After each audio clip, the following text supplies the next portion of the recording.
There is a kind of road that only wakes at night, when the traffic has thinned to nothing and the towns have put out their lights, and the dark lies down flat across the country and waits.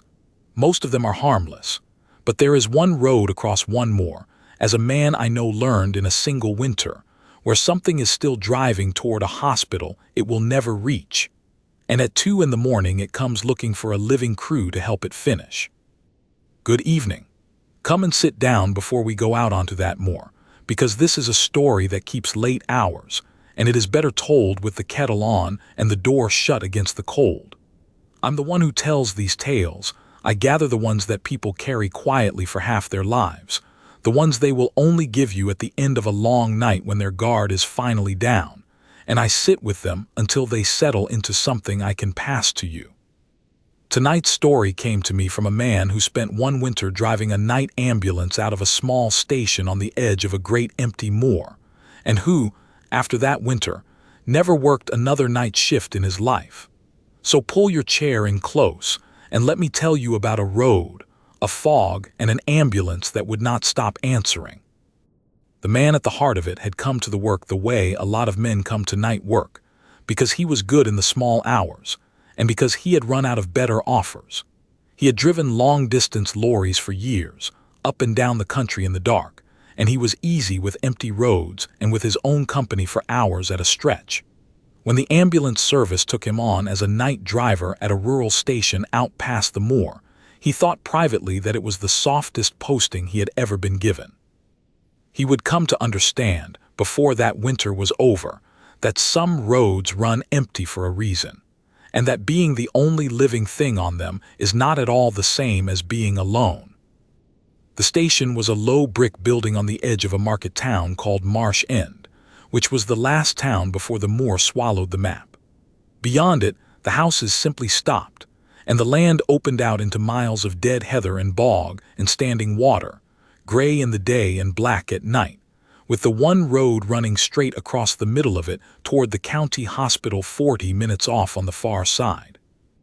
They called it the Barrow Road, after the old burial mounds that humped up out of the heather here and there, older than anything with a name. And there was one stretch of it, a long flat run below a rise they called Gallows Hill, that the drivers spoke of separately from the rest, and always a little more carefully. They called it the 9-mile straight. On his first night, the driver he was taking over from stayed on an hour past the end of his own shift to show him the ropes, and the man was in no hurry to leave, the way people are in no hurry to leave a thing they are glad to be rid of. He walked him through the radio and the vehicle checks and the run out to the hospital, and then, at the door with his coat already on, he told him the one thing that was not written in any of the folders. Put into my own words, it was this: do your job and do it well and keep your wheels turning toward the hospital whatever happens. But if ever you are out on the 9-mile straight at 2 in the morning in the fog, and you take a call you cannot account for, or you meet another ambulance out there coming the other way with its blue light turning, you are not to stop for it. You are not to follow it. You are not to answer it on the radio, whatever it asks of you. You let it pass, and you keep going, and you say nothing of it to control. The new driver took that for exactly what it sounded like, the sort of tale that grows up around any black spot on any lonely road, handed down from one tired man to the next like a bad penny. He thanked him, and he watched the old driver's tail lights go off toward the town, and he made himself a mug of tea in the empty station, and settled into his first night with the radio muttering low and the more pressing black against the windows. And for the first few nights it was everything he had hoped. The calls were few and ordinary: an old man short of breath, a fall, a girl with a broken wrist from a late drive home. He learned the Barrow Road in the dark until he could have driven it with his eyes shut, learned the dip and the rise of it, and the way the 9-mile straight ran flat and true below Gallows Hill with nothing on either side but the dark and the wet. There was never anything out there. That much was still true those first few nights. It would not stay true for long. The fog came in on his 6th or 7th night, and it came the way fog comes on that moor, not rolling in off the sea in a wall, but rising up out of the wet ground itself, so that the road was clear at midnight, and by 1 in the morning the whole moor had turned to a gray nothing pressed against the glass, and his headlights lit only a few yards of streaming wet tarmac before they gave up. He slowed to a crawl and drove by the cat's eyes in the road, and told himself it was only weather, and settled deeper into the quiet. It was somewhere close to 2 in the morning that the radio first did the thing that would come to trouble his sleep for years. He had the set turned low, the way you do on a slow night, just enough to catch control if a call came in. And out of the soft hiss of it a voice came up, a man's voice, calm and clipped and entirely professional, the voice of someone doing a job he had done 10,000 times. It was not talking to him. It was calling control, giving a call sign and a message, the way any crew reports in from the road. The message, put plainly, was that they were on the Barrow Road, inbound, with one patient aboard in a serious way, and would control be so good as to have the hospital stand ready to receive them. Nothing strange in the words at all. It was the most ordinary thing in the world to hear on that channel. Except that the call sign the voice gave was Marsh End 7, and the driver knew, because he had been shown the whole small fleet on his first day, that there was no vehicle 7 at Marsh End. There were 3 ambulances at that station, and his was the newest, and the highest number on any of them was 4. He waited for Control to answer. Control did not answer. The dispatcher that night was a steady woman he had come to like, and she said nothing at all, as though she had heard nothing, and after a moment the voice came again, patient and unhurried, giving the same call sign and the same message, asking again for the hospital to stand ready. And again the airwaves gave back only the hiss of the fog. He sat with his mug going cold in his hand, and listened to a crew that did not exist ask, for the 3rd time, for a road home that no one would grant them. He keyed his own radio then, feeling foolish, and asked Control quietly whether she was getting the traffic on the channel, whether there was another vehicle out on the Barrow Road tonight that he ought to know about. There was a long pause on the line, longer than a tired dispatcher on a slow night ought to need. And then she came back, and her voice had changed, gone careful and flat, and she told him only that there was nothing else out tonight, that he was the only vehicle on the board, and that he should mind the road in this fog and pay no attention to anything else on the channel. She did not ask him what he had heard. That was the part that stayed with him. She did not ask because she already knew. The voice came twice more before the fog began to thin toward morning, always the same, always calm, always Marsh End 7 inbound with one aboard, asking for the hospital to stand ready. And each time it came he found himself listening not with fear at first but with a kind of pull, an old instinct from a life of driving, that wanted to key the radio and tell the poor devil that he heard him, that his message was received, that someone was listening after all. He did not do it. Some cold good sense held his hand back from the set each time, though he could not have told you what it was afraid of. It is a strange thing, to sit alone in the dark and refuse to answer a man who is only asking to be heard, and stranger still to feel, the longer you refuse, that the refusing is the one thing keeping you safe. When the day driver came on at last, gray light seeping across the moor and the fog going to rags in the ditches, the new man said nothing about the radio. But he checked the old duty board in the back office before he drove home, ran his finger down the list of vehicles and their numbers, and found what he already knew he would find. There was no 7. There had not been a 7 at Marsh End for a very long time. And yet all night, out in the fog on the Barrow Road, a calm and careful man had gone on calling it, over and over, asking to be let in, and something at the station, and something in that steady dispatcher's voice, had known him well enough to be afraid. It was 3 nights later, with the fog down again as thick as ever, that a real call finally sent him out onto the Barrow Road in the dead middle of the night. An elderly woman on a farm on the far side of the moor had taken a bad turn, and Control put him on the road a little before 2 in the morning, and he went out into the gray with his blue light turning, and lighting nothing but the fog around him, feeling his way along the cat's eyes at a crawl. He was out on the 9 Mile Straight, below the black hump of Gallows Hill somewhere off in the murk, when he saw the light ahead of him. It was another blue light, turning, low and soft in the fog perhaps a quarter of a mile on. His first thought was simple relief. Another crew, another living soul out here, someone he could raise on the radio and follow in. And then he remembered the old driver at the door with his coat on, and the rule, and the cold way the dispatcher had told him to pay no attention, and the relief in him turned over slowly into something else. He came down almost to walking pace, and out of the fog, drawn up on the verge of the 9 Mile Straight with its back doors standing open to the night, was an ambulance.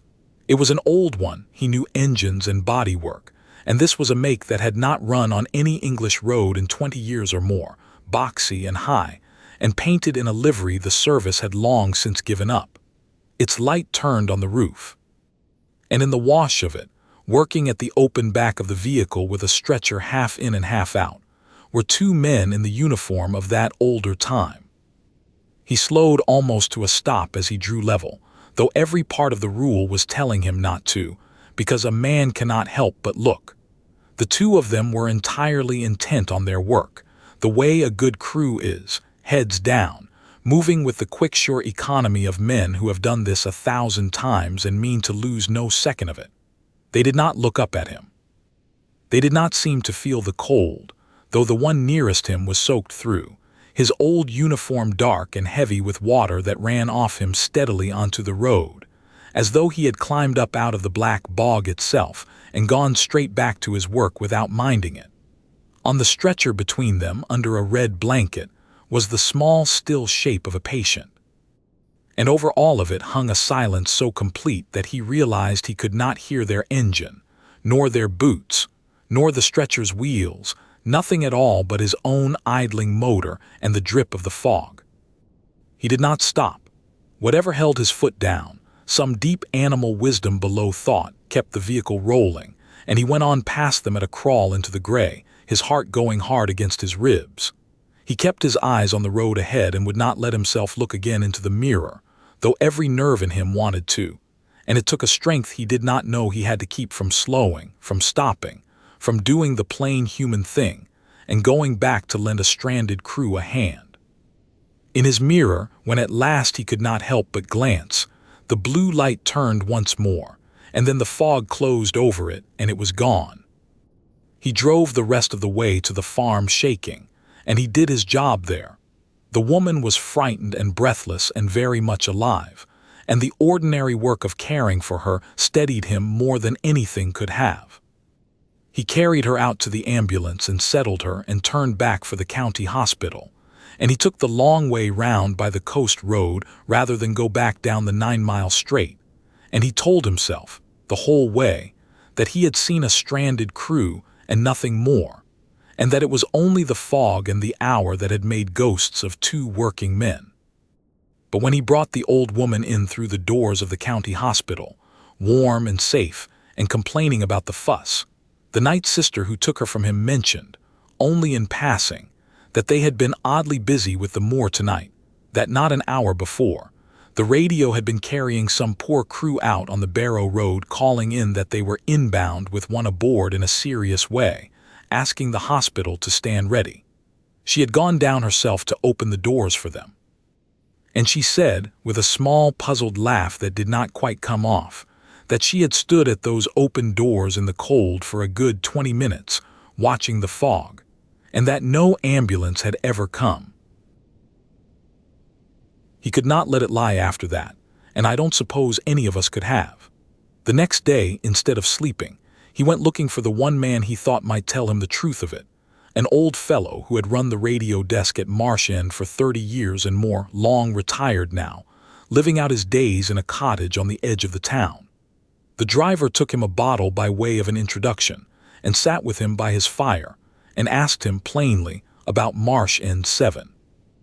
And the old dispatcher went very quiet and looked into his fire a long while, and then he told him the whole of it, put into my own words and softened where it needs to be. This is the story he told. Many years before, the old man could have given the exact date, and did There had been a Vehicle 7 at Marsh End, and a crew who ran it on the night shift, two of the best men the station ever had. A driver and an attendant, both of them steady, both of them the kind who never once left a job half done. On a night of fog as thick as any the old man had seen in his life, a call had come in from a farm away out on the moor, a young boy, the farmer's son, burning up with a fever that had turned bad and frightening in the space of an evening. Vehicle 7 had taken the call. They had gone out across the moor and reached the farm and taken the boy up, and his mother with him, and they had turned for the county hospital with the child in a serious way and the whole moor lost in fog, and they had called it in, calm as anything, the way that crew always did inbound, one aboard, have the hospital stand ready. They never reached the hospital. Somewhere out on the 9-mile straight below Gallows Hill, in fog that no headlight could cut, they had gone off the road. The old man did not dwell on the how of it, and I will not either, for it does no one any good. What mattered, he said, was this, that all of them were lost that night, the driver and the attendant both, and the boy they were carrying, and that the child was never delivered to the doors that were standing open for him. The run was never completed. And on the great paper log at the station, in the book where every call was written down when it came in and struck through only when the vehicle reported the patient safely delivered, and the job done, that one call, the call from the farm on the foggy night, was never struck through. It was never cleared. There had been no one left to report it finished, and so it had simply stayed there on the book, open, an errand still owed, year after year after year. And ever since, the old man told him, on the nights when the fog came down thick over the moor, at the same dead hour the crash had happened, Vehicle 7 came back to the 9-mile straight and tried again. The same calm crew, still soaked from the black water they went down into, still working over the same small patient with the same quick devotion, still calling it in over the radio, inbound, one aboard, have the hospital stand ready and still, every time, never arriving.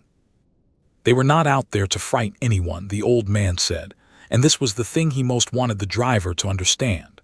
They were not haunting the road. They were still on the job. They were two good men who had died in the middle of carrying a sick child to safety, and who did not know or would not accept that the run was over, and so they drove it and drove it and drove it, forever trying to finish the one call they had never been allowed to close. That was where the rule came from, the old man said, because more than one driver over the years had heard them calling and had answered, had keyed the radio out of pity, or had stopped on the 9-mile to help, or had turned and followed that blue light into the fog. And it was a dangerous thing to do, because Vehicle 7 was looking always for a crew to help them finish the run at last. And a living man who answered them, who joined them, who took up their unfinished errand as though it were his own, that man risked being taken into the run with them, to drive it forever too. The old dispatcher looked at him very steadily then, and told him that the only safe thing, the thing he had told every new driver for 30 years, was never to answer. Keep your own wheels turning toward your own hospital and let the dead crew call. He said it plainly.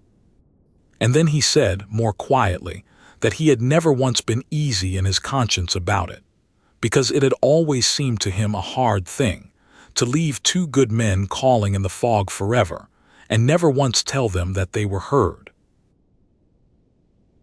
The worst night of that winter came near the end of it, and the driver knew it would be a bad one from the moment he came on shift, because the fog was already down before dark, thicker than he had seen it yet, so that the lights of Marsh End were smeared and small behind him before he had driven 100 yards, and the moor beyond was simply gone. The call came a little before 2 in the morning, and it came from the same farm out on the far side of the moor, a coincidence, or perhaps not, but the same lonely farm the old woman had called from, someone taken ill again in the small hours. Control put him on the road. He sat a moment in the yard before he pulled out, the engine idling, watching the fog crawl in the wash of his headlights, and he thought about turning the job down, about telling them he could not see to drive it, and he knew even as he thought it that he would not. There was someone out there who needed carrying in. That was the whole of the work, and it did not stop being the work because he was afraid. So he went out onto the Barrow Road into a fog so total that the world had shrunk to the small, lit sphere of his own cab, and he felt his way out toward the 9 Mile straight with his heart already going, because he knew, the way you know a storm is coming, what was waiting for him out there tonight. Every cat's eye in the road came up slow out of the gray and slid away under him, one after another, the only proof that the road was still there at all. And the further out he went the more the silence pressed in, until it seemed to him that the whole moor was holding its breath and waiting to see what he would do. The radio woke as he came onto the straight, but this time it did not call control. This time, out of the hiss, the calm clipped voice of the crew that had been dead for 20 years spoke his own call sign Marsh N2 and asked him, driver to driver, in the plain, tired language of men who share a hard trade, whether he would help them. They had won aboard in a serious way, the voice said. They had been trying such a long time to bring him in. The fog was very bad, and the road was very long, and they were so nearly there, and they only needed a hand to help them carry him the last of the way. Would he not come? The voice asked him, and lend them a hand, and help them finish the run. And out of the gray ahead of him, the blue light bloomed, and there they were, the old high ambulance drawn up on the verge with its back doors open, and the two soaked men turning now to look at him for the first time, their faces tired and kind and terribly hopeful, and between them on the stretcher the small still shape under the red blanket. And as he came level and slowed, the nearest of them stepped back and set his wet hand on the door of the ambulance and drew it open, so that there was a place inside, a seat beside them in the warm lit box of it, plainly meant for him. All he had to do was stop and step across and take it up. All he had to do was say that he would help. And God forgive him, he told me, but he wanted to. He wanted to more than he had wanted anything in a long gray life of empty roads, because it was not a trick and it was not a threat. It was the oldest, plainest, most decent thing in the world that they were asking of him, one working man to another, and everything in him that had ever carried a frightened stranger through the dark lane toward that open door and that empty seat. They only wanted help. He had spent his whole life answering exactly this, a voice in the dark, a stranger in trouble, a hand held out that needed taking, and every instinct that had made him good at the work was suddenly turned against him, because every one of them was telling him to stop the van and go to them. The child had waited so long. It would be so easy and so kind and so right to stop the van and step across and put his shoulder to their burden and help them carry it home at last. His foot came off the accelerator. His hand went to the door of his own cab. Out on the verge the two men waited, soaked and patient and hoping, holding the door of the run open for him, and the small shape under the blanket waited too, and the fog closed the whole world down to that one lit box, and the seat inside it that had been kept, all these years, for a living man kind enough to climb aboard. What stopped him in the end was the old dispatcher's face by the fire, and the one thing he had said that the driver had not been able to forget, that a living man who took up the run as though it were his own would be taken into it forever, to drive it without end. And he understood, with his hand on the door and that warm seat waiting, what the trap of it truly was. To climb across into their ambulance was not to help them finish the run. It was to join a run that could never finish, to become a third soaked man calling forever in the fog, holding the door open in his turn for the next kind fool who came along. Their kindness had drowned them. It would drown him too. The seat beside them was not a way to end their long errand. It was only a way to share it. But he saw in the same moment the other thing, the thing the old man had grieved over by his fire, that these were not monsters to be fled from, but two good men who had never been told that they were heard, and a child who had never been brought in from the cold, and a call that had sat open on a book for 20 years because no living hand had ever closed it. And it came to him that there was a way to help them that was not the seat beside them. He could not carry their burden by joining them, but he could carry it the way the living carry things for the dead, by finishing, in the world of the warm and the breathing, the run that they could not. So he did not stop, and he did not take the seat. Instead, he keyed his own radio, and in a steady voice, driver to driver, across whatever gulf it was that lay between them, he told the crew of Vehicle 7 that he had received their message, that it was heard, that they had carried their patient bravely and far and had not failed him, and that they could stand down now because he had the run from here. And then he pulled ahead of them on the 9-mile straight, and he put his blue light on, and he drove not away from them, but before them, leading, the way the newest vehicle leads a convoy home, the whole long, foggy length of the Barrow Road to the doors of the county hospital, with the old high ambulance following soft and silent in his mirror the whole way, its blue light turning, keeping station behind him like a crew that has at last been given the road. He came down off the moor and in through the gates and drew up at the lit doors of the hospital where, 20 years before, a night sister had stood in the cold waiting for a crew that never came. And he keyed his radio one last time and he called control and he cleared the call. He reported Vehicle 7 inbound and arrived. He reported the patient delivered safe, the job done. He asked in the plain words of the log that the call be struck through and closed. And on the far side of the moor, in the empty station, the steady dispatcher, who had known all along, who had been afraid all along, wrote it down at last, and drew her line through the oldest open call on the book, and closed it after 20 years. When he looked up from his radio, the old ambulance was there in the forecourt behind him, drawn up quiet at the doors, its light no longer turning. And as he watched, the two men straightened from their work and looked toward the warm lit doors of the hospital as though they could see, at last, that they were open. He did not see the rest, and he was glad of it, because some things are not for us to watch. He only knows that when he looked again the forecourt was empty, and the fog was lifting off the moor, and the road behind him was only a road. And he understood then what the old dispatcher had never quite let himself do, that the crew had not needed to be fled from, and had not needed to be feared. They had only needed to be told that they were home.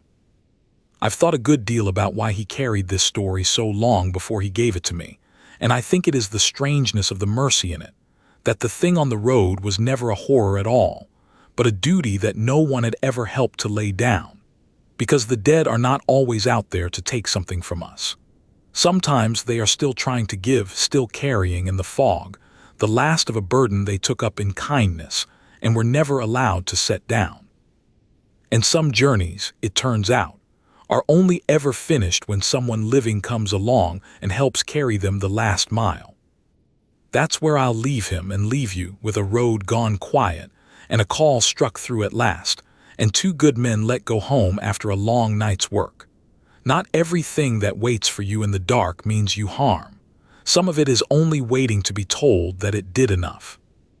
If you'd sit up in the fog for a story like this one, then do me a kindness before you go, like, share and subscribe, so the next tale finds its way to you when the night comes down.